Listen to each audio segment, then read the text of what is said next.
नमस्कार दोस्तों, आज 14 जून है और आज के द हिंदू में क्या और क्यों पढ़ें इसे लेकर हम फिर से हाजिर हैं। आज जो सबसे पहली न्यूज़ है वो है court order central forces for panchayat polls in Bengal, है ना। बंगाल में जो पंचायत चुनाव है उसकी घोषणा कर दी गई है और वहाँ पे हिंसा भड़क चुकी है। बंगाल एक ऐसा क्षेत्र है जहाँ पे हर चुनाव के पहले हिंसा जरूरी हो जाती है, या ये ध्रुवीकरण के लिए है और इसके लिए है, ये तो खैर बाद की बात है। राजनीति मतलब जो राजनीतिक मतलब पार्शियलिटी है या एक मतलब ध्रुवीकरण है, इसके लिए इस तरीके की लड़ाई भड़काए जाते हैं। खैर उससे हमें मतलब नहीं है, लेकिन कलकत्ता हाई कोर्ट ने कहा है कि वेस्ट बंगाल स्टेट कमीशन को कि आप जो है सेंट्रल फोर्सेस यहाँ पे डिप्लॉयड करें ताकि पंचायत चुनाव फ्री एंड फेयर हो सके, है ना। इसके बाद अगली जो न्यूज़ है, cyclone Biparjoy 21,000 shifted to safety in Gujarat. Actual में ये 50,000 से ऊपर हो चुका है, या आप मान लें कि ये 70,000 के ऊपर हो चुका है। इतने डिप्लॉयड कर दिए गए, हटा दिए गए हैं ताकि इनकी जान की रक्षा की जा सके। और जो विप्र जो है वो उसकी खतरनाक होने की आशंका बहुत ज़्यादा बताई गई है। 6 मीटर ऊंची लहरें उठ सकती हैं और पक्के घर भी तबाह हो सकते हैं, इतनी ताकत होगी उसमें। तो 125 से 150 किलोमीटर की रफ्तार से चल सकती है। और इसी के लिए तो आपको यहाँ पे डिजास्टर मैनेजमेंट देखना है, ये फिर से देखना है कि साइक्लोन क्यों होता है और बिपरजॉय नाम क्यों पड़ा और अगले तूफान का या अगले चक्रवात का नाम क्या है, इस पर आप एक बार सर्च कर सकते हैं। इसके बाद है पेज नंबर 8 पर tax law in the shadow of higher judiciary, है ना। India's law of taxation is built in two central precept. First one the idea of captured in article 265 of the constitution that a tax may be imposed only with the authority of law. Second, on principle of sureness that any levy out by clear, consistent and predictable. Both these percept emanate out of a larger commitment of the rule of law, in particular of value of legality and certainty, है ना। तो इसी पे बात की गई है कि जो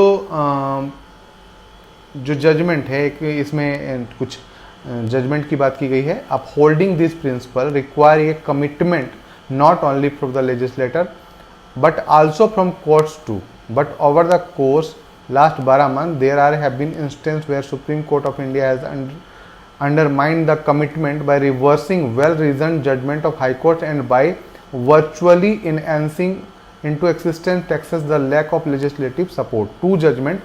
तो यहाँ पे 2 जजमेंट की बात की गई है। एक्चुअल में क्या है कि जो टैक्स कानून है उसमें कई तरीके की चीज़ें जोड़ी जा सकती हैं, कई लेवीज लगाई जा सकती हैं और इनकी समीक्षा या इनके जो मतलब इनकी प्रासंगिकता है, इसके बारे में यहाँ पे सुप्रीम कोर्ट के जो निर्णय हैं उनकी चर्चा की गई है। आप इसे पढ़ेंगे, बहुत आसानी से समझ में आ जाएगा। ध्यान से पढ़ें और धीरे धीरे करके पढ़ें, ठीक है। इसके बाद जो अगली न्यूज़ है वो है page number 9 where anyone can be accuse of sedition, है ना। सेडिशन आपको पता है कि राजद्रोह का कानून है और जब अभी जो लॉ कमीशन है उसने 279वां लॉ कमीशन रिपोर्ट में कहा है कि सेडिशन लॉ को बरकरार रखा जा सकता है, अर्थात आईपीसी की धारा 124A को बरकरार रखा जा सकता है कुछ शर्तों के साथ। लेकिन इसका दुरुपयोग हर जगह हो रहा है। इसके दुरुपयोग किस तरीके से हो रहे हैं इसी पे बात की गई है कि ये कितना पुराना लॉ है, पुलिस इसको कैसे ट्रीट करती है, इस पर एक चर्चा की गई है। तो आप इसे पढ़ के पॉइंट्स निकाल सकते हैं और उसको लिख के रख सकते हैं। अगली जो न्यूज़ है, HAP to take AI governance global, है ना। G7 की मीटिंग हो रही थी और हिरोशिमा AI प्रोसेस, है ना, an effort by this bloc determine a way forward to regulate artificial intelligence। एक तरीके से ये आर्टिफिशियल इंटेलिजेंस को किस तरीके से रोका जा सकता है या किस तरीके से इसको नियंत्रित किया जा सकता है, इस बात की गई है। यदि आप इसे हिरोशिमा इसको क्यों रखा गया, तो आपको पता होगा कि हिरोशिमा में बम गिराया गया था, परमाणु बम था और उसको रोका नहीं जा सका था। तो उसी तरीके से AI को किस प्रकार से रोका जा सकता है इसके बारे में बात की गई है, तो आप इसे पढ़ेंगे, है ना। इसके बाद जो अगली न्यूज़ है,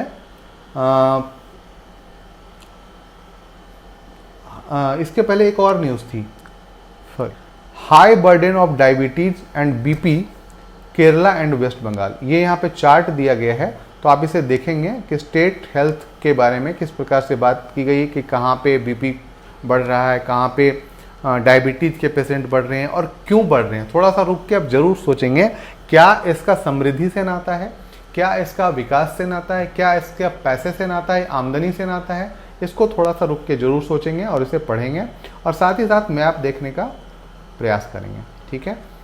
ये हो चुका है। इसके बाद जो हम अगली न्यूज़ पढ़ेंगे वो है पेज नंबर 12 पे। पेज नंबर 12 पे हम चलते हैं और पेज नंबर 12 पे है Blinken says economy ties centre India US strategic partnership, है ना। जो यूएस के सेक्रेटरी हैं, secretary of state Antony Blinken, वो भारत की यात्रा पर हैं और दिल्ली में मिले भी हैं।